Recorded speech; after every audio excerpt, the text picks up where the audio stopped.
സുഹൃത്തുക്കളെ, ഞാനിപ്പോൾ ഒരു ലൈവ് ചെയ്ത് വെച്ചതേ ഉള്ളൂ. ഇത് ഫേസ്ബുക്കിൽ ഇട്ടുന്ന ഈ ലൈവാണ് ഡൗൺലോഡ് ചെയ്തിട്ട് ഞാൻ യൂട്യൂബിനകത്ത് ഇടാറുള്ളത്. നിങ്ങൾ ആലോചിച്ച് നോക്കേണ്ടത്, എനിക്ക് ഏറ്റവും ഇഷ്ടപ്പെട്ട മാപ്പിളപ്പാട്ടുണ്ട്. നമ്മൾ സംഗീതത്തെയൊക്കെ ആസ്വദിക്കുന്നതിന് ഇപ്പം സിനിമയെ കുറിച്ചാണ് ഞാൻ മുമ്പത്തെ സ്റ്റോറിയിൽ പറഞ്ഞത്. സിനിമയ്ക്കകത്ത് ഉണ്ടാവുന്ന മതപരമായിട്ടുള്ള എലമെന്റ് കടത്തി വിടുക, അതുപയോഗിച്ച് ആ ആസ്വാദകരെ ഉണ്ടാക്കുക, അവരെ തിയേറ്ററിലേക്ക് ആകർഷിക്കുക.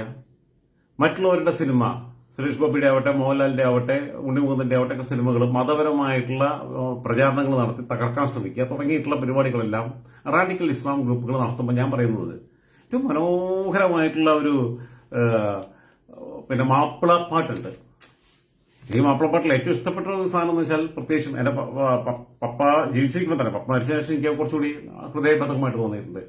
ചെറുപ്പത്തിൽ എത്തിമാക്കിയിട്ട് എന്നെ വിട്ടുപിരിഞ്ഞല്ലോ, ചെറുപ്പത്തിൽ എത്തിമാക്കിയിട്ട് എന്നെ വിട്ടുപിരിഞ്ഞല്ലോ, അരുമപ്പൂ കനിയായ ബാപ്പ എന്റെ എന്ന് പറഞ്ഞിട്ട് പാട്ട് ഒരു പെൺകുട്ടിയുടെ സ്വരത്തിലാണ് പാടുന്നത്.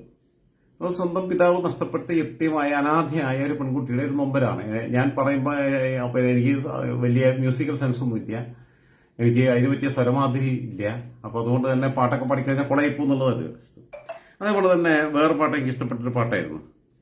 പടപ്പ് പടപ്പോട് പിരിശത്തിൽ നിന്നോളി, പടച്ചോന്റെ കാരുണ്യം കിട്ടുന്നത് കണ്ടോളി, അന്യോന്യം പോരാടി പോരാടി നിൽക്കേണ്ട പൊന്നാലി ക്ഷേത്രങ്ങൾ പള്ളികൾ പണിയേണ്ട, പടപ്പ് പടപ്പോട് പിരിശത്തിൽ നിന്നോളി, പടച്ചോന്റെ കാരുണ്യം കിട്ടുന്നത് കണ്ടോളി, ക്ഷേത്രങ്ങൾ പള്ളികൾ തീർക്കേണ്ട പടപ്പോട് പിരിച്ച് അങ്ങനെ പോന്നു. അടുത്തൊരു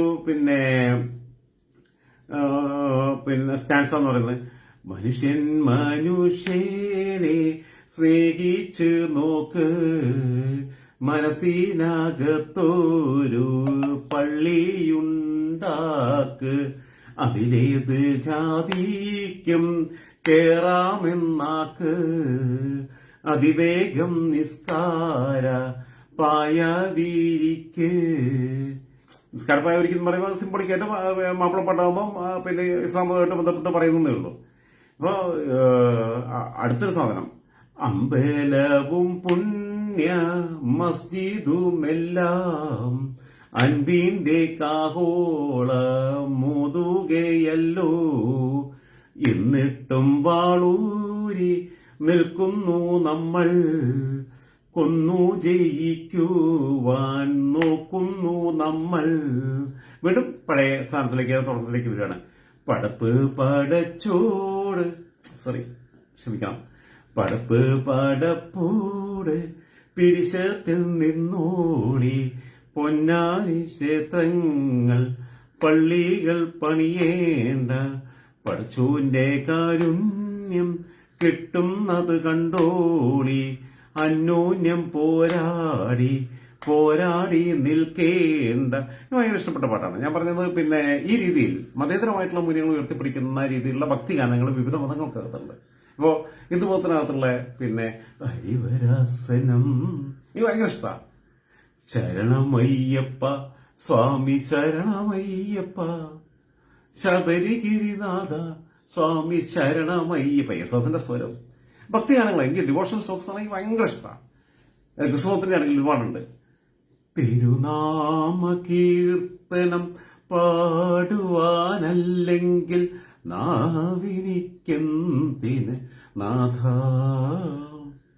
അപദാനമെപ്പോഴും ആലപിച്ചില്ലെങ്കിൽ അതരങ്ങളെന്തിന് നാഥ, ഈ ജീവിതമെന്തിന് നാഥ.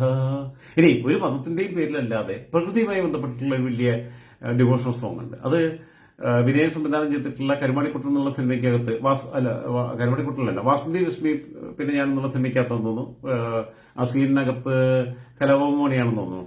പ്രകൃതീശ്വരി നിന്റെ ആരാധകൻ ഞാനൊരാസ്വാദകൻ അന്ധവന ഗായകൻ. അങ്ങനെയുള്ള ഒരുപാട് ഒരുപാട് ഡിവോഷണൽ ആയിട്ട് സോങ് ഉണ്ട്. ഡിവോഷണൽ സോങ് എന്ന് പറഞ്ഞാൽ നമ്മൾ വേറെ ഇതിലേക്ക് കൊണ്ടുപോകും. അപ്പൊ അവിടെ ഞാൻ പറഞ്ഞ സംഗീതത്തിനകത്ത് മതമില്ല. ഏത് മതത്തിന്റെയും ആത്മീയമായ ഗാനങ്ങൾ ആസ്വദിക്കാൻ കഴിയുന്ന ഒരു മാനസികാവസ്ഥ മലയാളിക്കുണ്ട്, എനിക്കുണ്ട്. അതേപോലെ തന്നെ മറ്റുള്ളവരെയും കാണുന്നത് എനിക്കിഷ്ടം. എനിക്ക് അങ്ങനെ ഇഷ്ടമാണ്, ഭയങ്കര ഇഷ്ടമാണ്. ഞാൻ കേട്ടിരിക്കാറുണ്ട്. അതിന്റെ ഫീലിംഗ് വേറെ, എന്റെ പിന്നെ സംഗീതം പോകുന്ന വഴി വേറെയാണ്. നമ്മളെ വേറെ തുരുത്തിലേക്ക് കൂട്ടിക്കൊണ്ടുപോകും. നമുക്കൊരു പിന്നെ നിർവൃതി ഉണ്ടാവും എന്നുള്ളതാണ്. എന്ത് വേണമെന്ന് വെച്ചാൽ ആദ്യം മനുഷ്യനാവണം. പണ്ട് EMS യോഗശാന്ത സഭയുടെ പരിപാടി പോയിട്ട് പിന്നെ പ്രസംഗിച്ചപ്പോൾ നമ്പൂരി മനുഷ്യനാവണമെന്ന് പറഞ്ഞേ. കമ്മ്യൂണിസ്റ്റ് ആവണമെന്ന് പറഞ്ഞില്ല. നല്ല പിന്നെ മനുഷ്യനായി കഴിഞ്ഞാൽ വേണമെങ്കിൽ കമ്മ്യൂണിസ്റ്റ് ആയിക്കോളുന്നുള്ള എന്തുകൊണ്ടാവും. KMUവിന്റെ ഇജ് നല്ലൊരു മനുഷ്യനാക്കാൻ നോക്കുന്നതാണ് അദ്ദേഹത്തിന്റെ നാടകത്തിന്റെ പേര്. അക്കാലത്തെ മുസ്ലിം യാഥാസ്ഥിക സമൂഹത്തെ അഡ്രസ് ചെയ്തുകൊണ്ടാണ് ഇജ് മുസ്ലിം ആവാൻ നോക്കുന്നല്ല പറഞ്ഞത്. ഇജ് നല്ല മനുഷ്യനാവാൻ നോക്കുന്ന. നല്ല മുസ്ലിം ആയ ചിലപ്പോൾ നല്ലൊരു ക്രിസ്ത്യാനിയാവും, നല്ലൊരു പിന്നെ മുസ്ലിം ആവും, നല്ലൊരു ഹിന്ദു ആവും.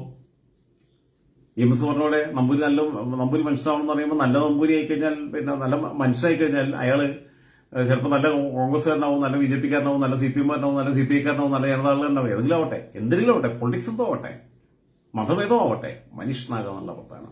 അവിടെയാണ് ഷെയ്ൻ നിഗവും ദുൽഖർ സൽമാനും വൃത്തികെട്ട മതക്കാർഡ് എടുത്തിട്ട് കളിക്കുന്നത് എന്നുള്ളത് ആലോചിക്കണം. അവിടെയാണ് പിന്നെ കാപ്പ ചുമത്തപ്പെട്ട ക്രിമിനലുകൾ മമ്മൂട്ടിയുടെ ഇടങ്ങയും മലങ്കയുമായിട്ടൊക്കെ മാറുകയും അദ്ദേഹത്തിന്റെ ഫാൻസ് അസോസിയേഷന്റെ തലപ്പത്ത് വരികയും അദ്ദേഹത്തിന്റെ പിന്നെ സിനിമയുടെ ആഘോഷങ്ങളിൽ മുഖ്യ പങ്കാളികളായിട്ട് മാറുകയും സിനിമയിൽ വരെ മുഖം കാണിക്കാൻ അവസരം കിട്ടുകയൊക്കെ ചെയ്യുന്നതെന്നുള്ളത് മനസ്സിലാക്കണം. അതുകൊണ്ട് Mammootty you are at wrong, Dulquer you are at wrong, Shane Nigam you are at wrong. ഇത്ര മാത്രമേ എനിക്ക് പറയാനുള്ളൂ. 3 പേരെ ഓർമ്മപ്പെടുത്തുകയാണ്.